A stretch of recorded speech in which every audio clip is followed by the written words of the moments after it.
Ne vjerujemo u slobodu izražavanja ljudi koje preziremo. U slobodu uopće ni ne vjerujemo.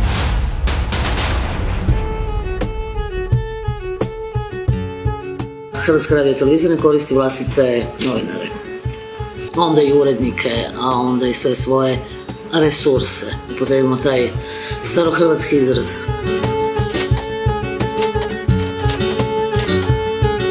Novinarstvo zbog takvog pristupa medijima, koji su roba kao i svaka druga roba na tržištu, polako gubi tlo pod nogama i postaje, nažalost, sve manje respektabilno. Najveći problem u Hrvatskoj je što mi nemamo kontinuitet. Svaki puta kada se promijeni vlast, onda svaka vlast u stvari onda postavlja svoje temelje, više brinu o sebi.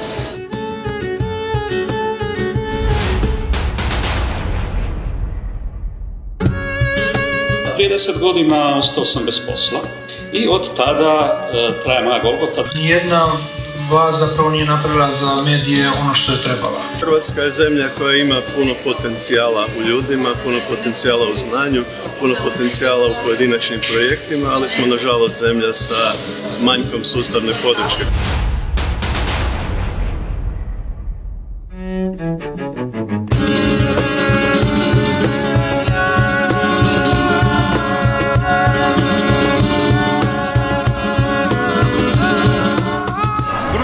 Što je ostalo lijepo u novinarstvu?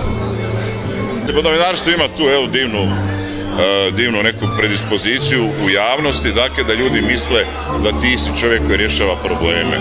Naravno da nisi čovjek koji rješava probleme. Lijepo je raditi u novinarstvu.